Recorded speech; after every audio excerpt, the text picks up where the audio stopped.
Good afternoon.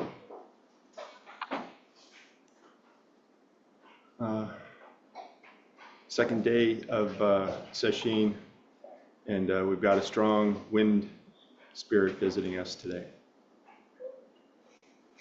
I'd like to open here with reading the theme for our summer Ango here, the place of practice. In the time of the Buddha, a man was walking deep in the mountains in search of a place where he could discipline himself to understand his spirit. While searching, he chanced upon one of Buddha's disciples. "Sir, from where do you come?" he asked. The disciple answered directly, "I've come from my place of practice." Thinking that this man knew of the very place for which he had been searching, he asked the disciple, "Sir, I am looking for that same place. Please take me there." The disciple answered, "The place of practice lies in the pure and honest spirit where there is no false vanity." Startled, the man saw that the place of practice and discipline is not only seen with the eyes.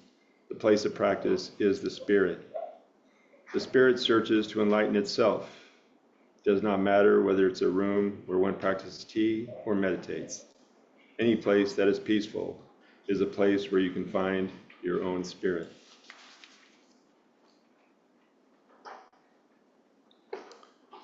I want to start off after that with sharing a little quick story that has come to my mind as I'm prepared for this talk. And that is a story that involves one of my favorite Dharma teachers, Kwong-roshi, and one of his guiding teachers, Shibata Sensei. The two of them were invited years ago, probably back in the 70s, to an event at a Sesshin, which is a little kind of retreat community event place down there in the Big Sur area on the coast. And they were invited because Shibata Sensei, he's a master Kyoto teacher from Japan that came over to the West to share the Kyoto archery tradition with the West after Zen came over with Suzuki Roshi and Koban and others. So at this event, they were asked to demonstrate their Kyoto practice. And so Shibata Sensei, he gathers his bow and his arrows. And they've got a target out there on the cliffside above the rocky shore of the Pacific Ocean. And Shibata Sensei lines up and takes a shot and hits the target. Then he invites Koban to take a shot. Koban gets his bow, gets an arrow, draws that arrow, aims outward, shoots, and it misses the target that was out on the cliffside by quite a bit. The arrow ends up entering into the ocean beyond. And Koban immediately afterwards, "Bullseye!" So that shot that goes into the ocean is, and his reaction to it is like a good metaphor for how our practice can be.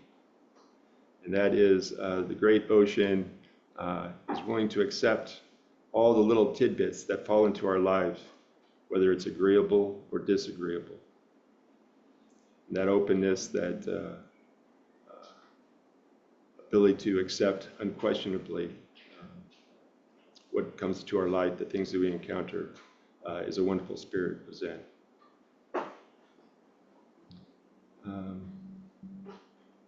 So I'm going to be actually reading and commenting on a fascicle from one of our founding teachers, Dogen Zenji, and his Shobogenzo. I'll be talking about the Genjo Koan in particular, which is an individual essay that he wrote not long after he returned from China, where he spent about 4 years.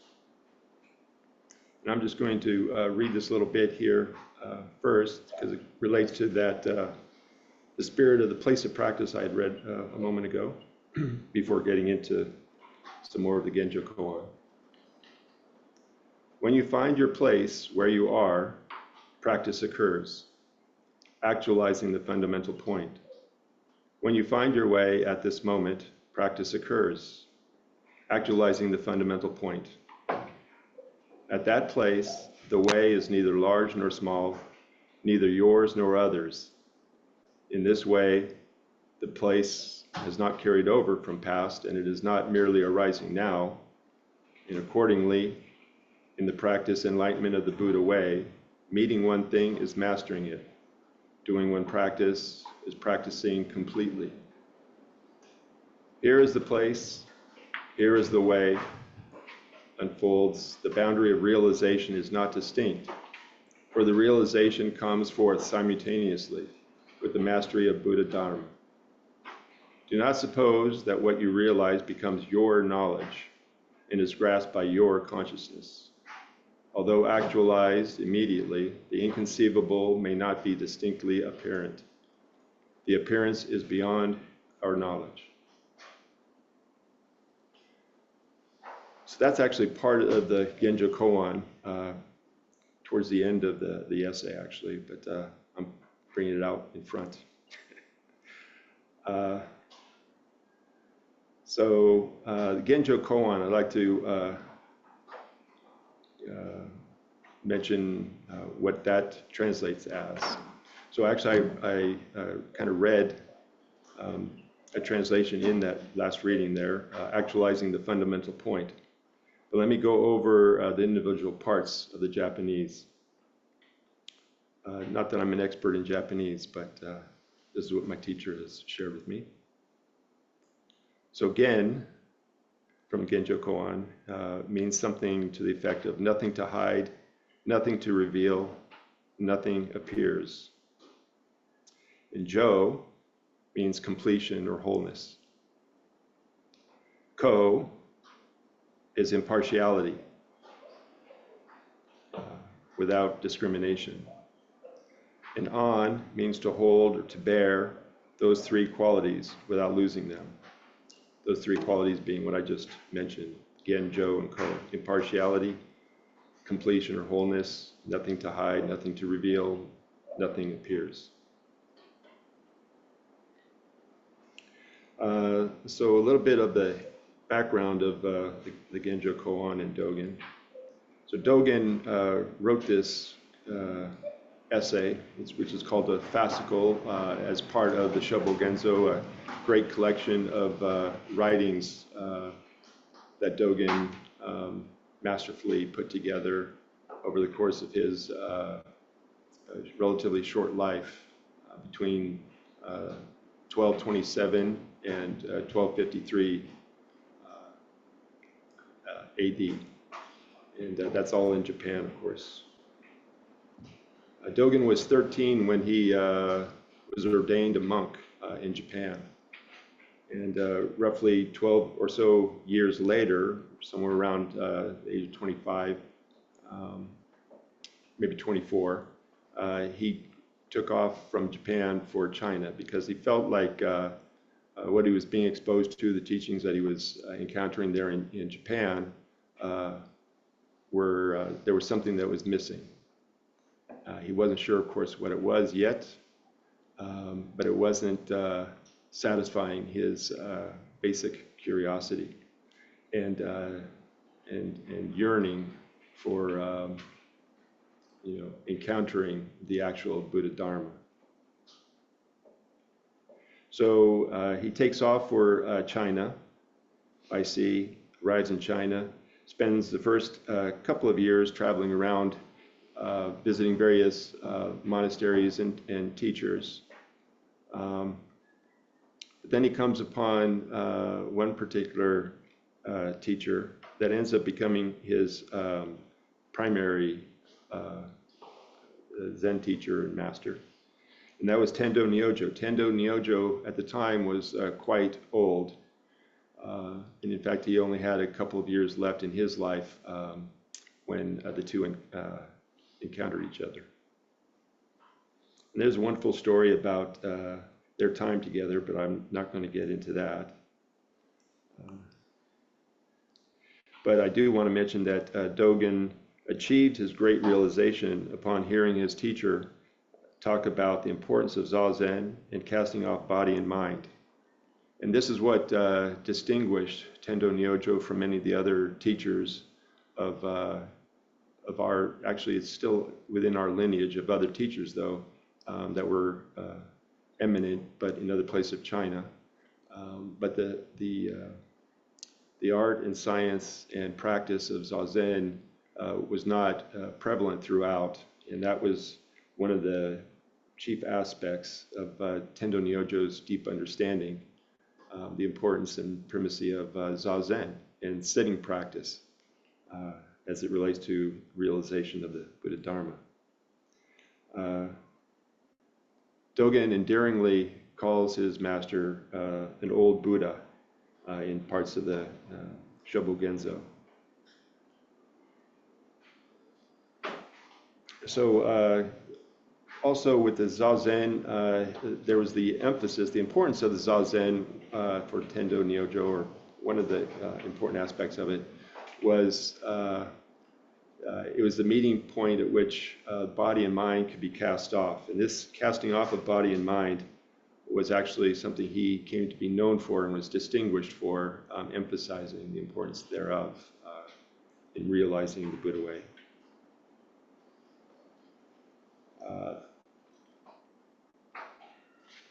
So they end up spending about 2 years together there at Tendo Nyojo's temple in China before Dogen returns to Japan, bringing his newfound insight and the authentic teaching back to Japan, where he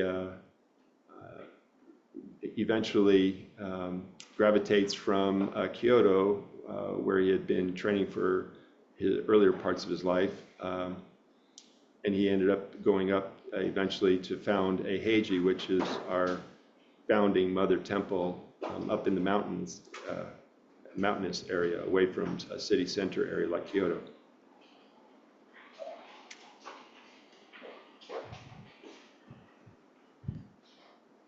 So one of the things I want to mention is the primacy of this sincere searching on behalf of Dogen. Well, like I said, he had been exposed for some dozen years or so to the teachings in Japan, and yet he still found them wanting in some capacity. And of course, then he heads off to China, and he feels like then he gets recognized as having a deep realization, and then is able to bring the authentic Dharma back to Japan with himself, where he sets up a Heiji, which is their mother temple, for the practice of others to become engaged and fulfill themselves in his shoes. So that sincere searching, though, is a basic human instinct that vast majority, as far as I'm concerned, I know, have all gone through at various points in our life. There's a basic innocence in that yearning, that searching for something more than ourselves.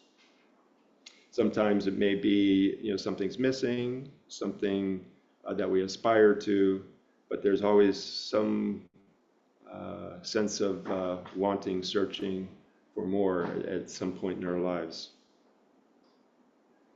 It's not really a special domain of the spiritual community, whether ordained priest or layperson. This is just a basic human instinct, very natural. In our early youth, we are in a constant search to have fun and be entertained with friends and schoolmates, that sort of thing. So that's a kind of searching.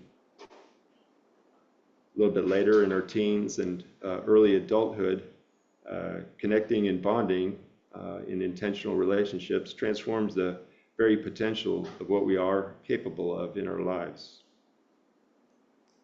And then after some years, careers and more committed relationships with partners or growing families are common pathways of inquiry in the process of self-discovery. And then with more experience in aging, we look back on how our lives unfolded and may wonder, how did all that happen already? Before facing the ultimate query of death and dying. So I just bring that up to relate the centrality of this and the naturalness of searching and yearning for something beyond ourselves at various points in our lives.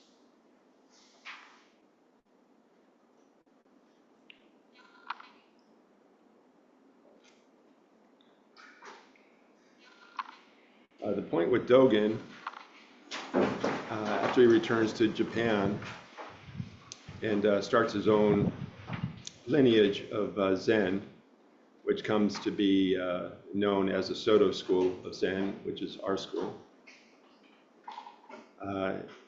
He recognized the existence of something which is different from thought, and that is reality in action. An action is completely different from intellectual thought and completely different from the perceptions of our senses.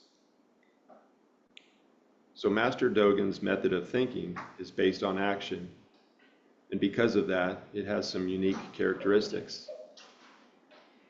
Firstly, Master Dogen recognized that things we usually separate in our minds are, in action, one reality.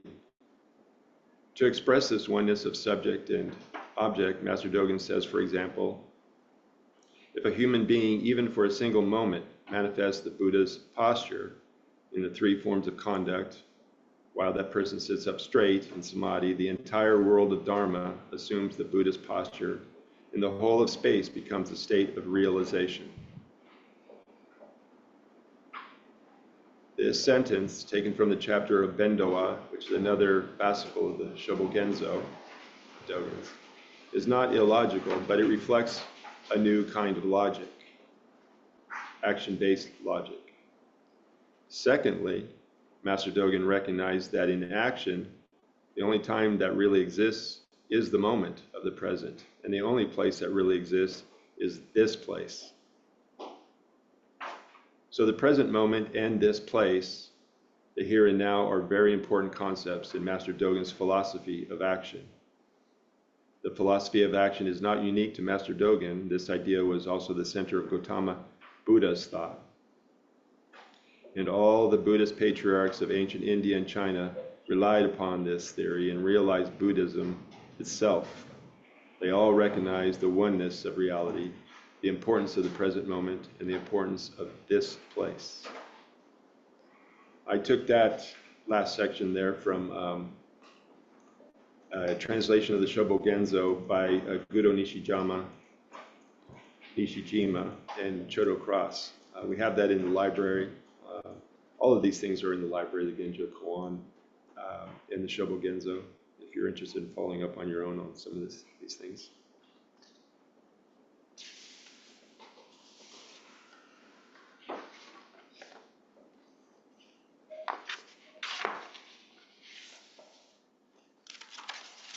So I'd like to, I'm not going to read the whole Genjo Koan today. It's not very long. It's only about 3 of these pages. But you get a lot of it right out of the first 5 or 6 paragraphs. So I'd like to go through those. First, just read them straight through for your delight, just to take it in as a whole. And then I'll return to going over the individual sections here with a little elaboration.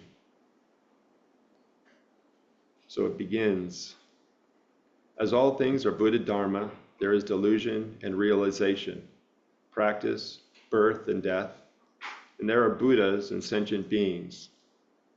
As the myriad things are without an abiding self, there is no delusion, no realization, no Buddha, no sentient being, no birth and death. The Buddha way is basically leaping clear of the many and the one. Thus, there are birth and death, delusion and realization, sentient beings and Buddhas. Yet in attachment, blossoms fall, and in aversion, weeds spread. To carry yourself forward and experience myriad things is delusion. That myriad things come forth and experience themselves is awakening. Those who have great realization of delusion are Buddhas, and those who are greatly deluded about realization are sentient beings. Further, there are those who continue realizing beyond realization, who are in delusion throughout delusion. When Buddhas are truly Buddhas, they do not necessarily notice that they are Buddhas. However, they are actualized Buddhas who go on actualizing Buddhas. When you see forms or hear sounds fully engaging body and mind, you grasp things directly. Unlike things and their reflections in the mirror, and unlike the moon and its reflection in the water, when one side is illuminated, the other side is dark. To study the Buddha way is to study the self. To study the self is to forget the self. To forget the self is to be actualized by myriad things. When actualized by myriad things, your body and mind, as well as the bodies and minds of others, drop away.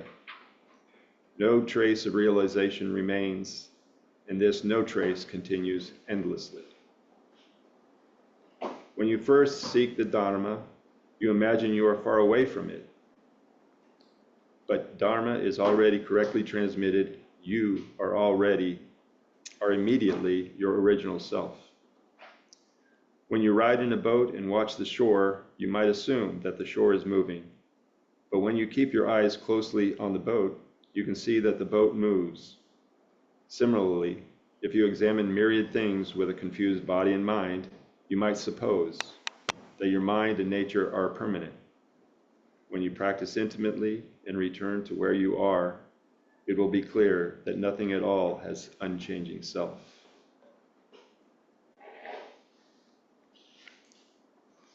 So that's the bit I'm going to read from the Genjo Koan for now.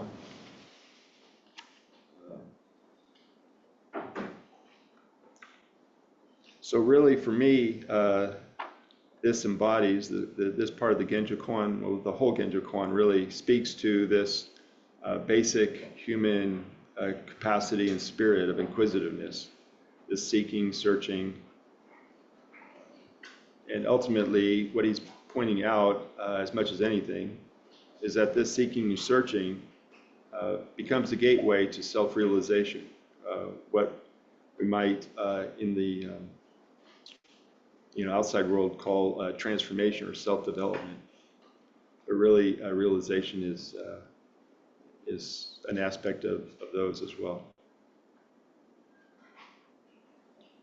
And in that first paragraph of the Genjo Koan, it's quite explicit that he's encouraging us, he's inviting us to explore the border between realization and delusion. He's not establishing a border or a differentiation between realization and delusion, but he's also not talking about them being equivalent either. There's delusion and there's realization, and there is no delusion and there is no realization. No Buddha, no sentient being, no birth and no death. The Buddha way is basically leaping clear of the one and the many. So this is really quite astounding. Not one and not the other, and not both or other. But it's part of our realization, our everyday experience, these various aspects.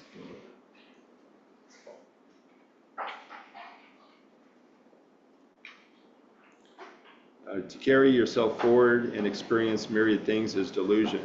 That myriad things come forth and experience themselves is awakening. So, in our everyday lives, we kind of tend to think that the world is about us. And we're taking things in, and we're learning, growing, gaining more knowledge, having experiences, and that sort of thing for the self. But really, he's pointing out that another way to look at this that's at least as important is the fact that the whole world is looking at us and bringing itself to us. So that myriad things come forth and experience themselves as awakening. We don't have to make anything. But our presence is also very much required. It's a part of a participating part of the realization, and of course, part of the delusion.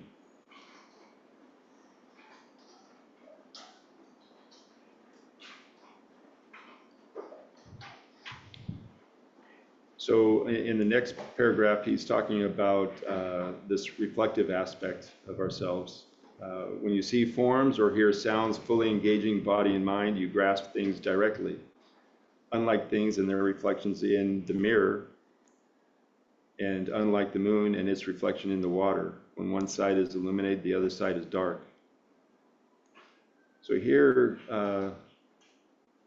in Buddhism, we are often referred to the mind as having mirror-like wisdom, which is known as Daien Kyochi in Japanese. This fully engaging is beyond consciousness, beyond our discriminating mind. Yet it's something that is really what our practice is all pointing at, is fully engaging in life just as it is.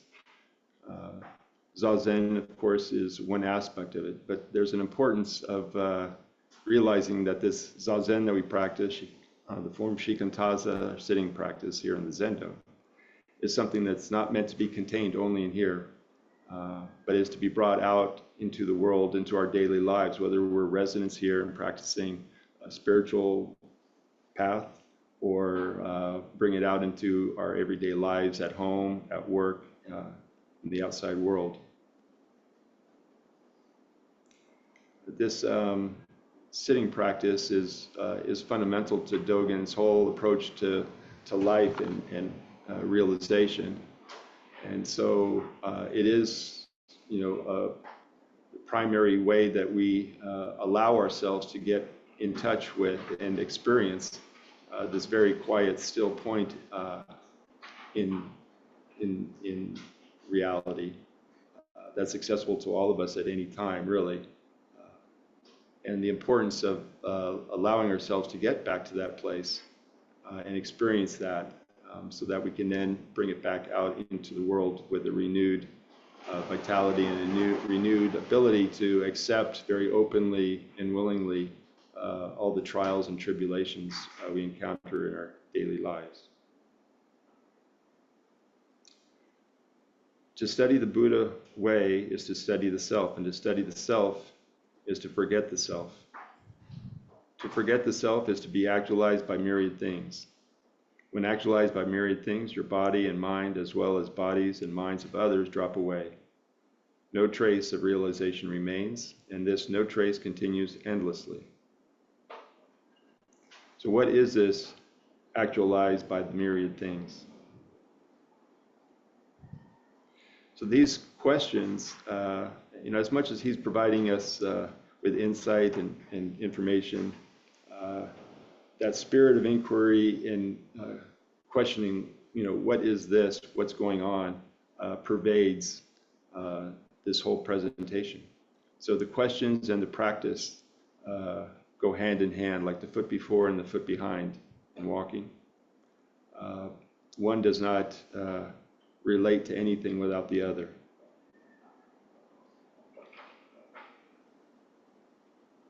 So this being actualized by the myriad things is a very selfless way of experiencing the world that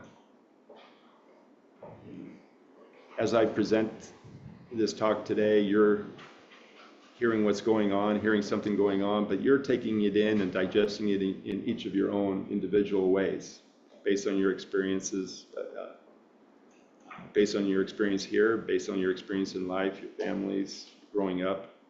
So each of us has a different aspect, or taking something different away from all this experience. And similarly, so these myriad things are also reflecting it back on us in so many ways. And this is the selfless, egoless way of touching that still point of reality, of realization, that point at which we all feel we're searching for something beyond ourselves. It's that selflessness, that capacity to not project our ego into life, whether that's for ourselves or for others, and between us, between others. Just a raw ability to accept life as it is. Like the wind visiting us today, I don't think that was put on the calendar for it to show up on schedule, but it contributes to the spirit of our talk today. So what I really love about Dogen in general is his ability to express some of these very fundamental needs, human needs, in a very approachable, everyday, applicable way in our everyday lives. It all comes back to this capacity to be open and willing in our lives, to receive and accept wonderment, things as they are, not projecting a filter of the self of our various identities, male, female, old, young, ordained, lay, not Buddhist, whatever. Those identities are completely extraneous and extra, and only contribute to confusion ultimately. But even with that confusion, there's a function for that confusion. It allows us to, at some point, we're able to use that confusion and the various mistakes in our lives that we make repeatedly, constantly, as inspiration to turn our lives in a different way, from searching and wanting and grasping and trying to acquire things, whether that's enlightenment, realization, or ticket to the opera. And that turning of the yearning and searching over time, for me, I've come to realize, becomes something more of sharing the struggle, sharing the strife of life's various trials and tribulations, and not being too attached or embarrassed by my trials and tribulations. That it actually can serve a purpose to help others deal better, perhaps, than I did, and be more aware of what's going on around them. And that makes all the difference in the world. That ability to be there for others. And really, that's our Zen practice comes down to that. We have the triple treasures, the Buddha, Dharma, and Sangha. And it's this Sangha, the experience of our Sangha, and our ancestors, and the teachings of our ancestors, that provide a wonderful container, a wonderful opportunity, a wonderful way of life to help us as we all navigate our own ways through the world, but ultimately together. There's no individual capacity to do it all on your own. And that would be a vacuum. That's death, perhaps. This innate capacity for searching also is another way of expressing it in Zen is wisdom seeking wisdom. It's a wisdom that comes from a very basic fundamental part of ourselves that recognizes, our shortcomings or this basic urge to know more about life, about ourselves or the world around us, whatever it may be, however it may come to us at first.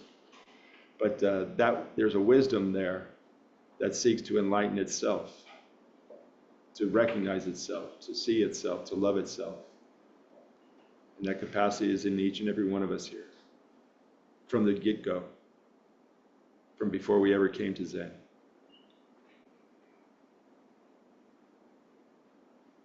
So that's an important aspect for us all to remember when we perhaps proceed along our way in life, get disheartened at various times, to remember that basic urge that allowed us to step outside of ourselves and to ask for help, to ask for something more beyond ourselves.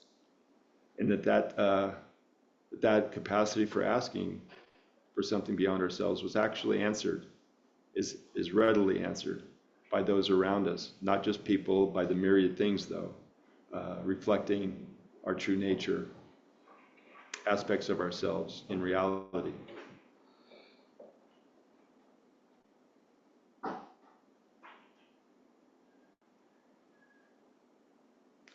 When you ride in a boat and watch the shore, you might assume that the shore is moving. But when you keep your eyes closely on the boat, you can see that the boat moves. And similarly, if you examine myriad things with a confused body and mind, you might suppose that your mind and nature are permanent, fixed, not moving.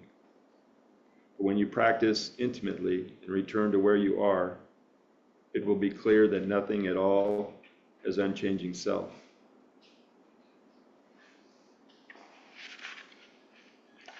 There's another beautiful part here in the Genjo Koan regarding experiencing life in the deep blue sea that I would like to bring out and share with you. Let's see if I can locate it here. For example, when you sail out in a boat to the middle of the ocean where no land is in sight, and viewing the four directions, the ocean looks circular. It does not look any other way. But the ocean is neither round nor square, and its features are infinite in variety. It is like a palace, it is like a jewel. It only looks circular as far as you can see at that time in that place. But all things are just like this. So, I love that example he brings out, because if you think about it for a minute, actually the ocean has no definable shape. You've got the deep blue ocean roiling with waves, but those waves eventually make it to a shoreline somewhere, various places around the world. And upon coming into shallower waters and making contact with the coast, or California coast being a wonderful example, that coastline is of an infinite variety. There's no real straight lines, no real curves even, or definable curves. Jagged, it's not only jagged, it contains all shapes and forms. If you go out there and try to measure it one day with a tape measure, you'll come up with a certain measurement between this rock and that rock, let's say. You go out on another day, the tide will be different, the water will be moving differently, and you try to measure the distance of the shoreline between those rocks, it'll be different. And actually, not only because the tide is changing, but the weather, there's so many different aspects going on at play that boundary between the ocean and land remains in constant flux and is ever changing. And really, that's exactly what it is for this being, for each of us. Our lives are in constant flux because all of these senses that we have, the sight, sound, hearing, smell, taste, touch, seeing is seeing. And when you see, you're changed. Hearing, upon hearing things, hearing itself changes us. We may be bored by the sound or dulled by the sight of what we're looking at, or we may be excited. But in any case, there's an imprint. Something's left there on us, indelibly. And that change, the only thing that does change permanently is that capacity to change. And that's going on moment by moment, all the way from birth to death. And we have the incredible opportunity as humans to become aware of that reality. Unlike all the other animals known. So this precious capacity of us as humans is not something to be squandered in vanity, wasted, or delayed. No need to put it off till tomorrow. And in fact, your presence here during the Sesshin is a masterful example of your determination to do the right thing for yourselves and for others as well. But not to take it lightly. This is the great endeavor that all of us have taken a step forward on. And to remind yourselves of that precious opportunity that you've taken and effort that you've made meticulously whenever the question comes up, whether it's worth it or not, or what you're getting out of it. Because this opportunity doesn't happen over and over again beyond this life.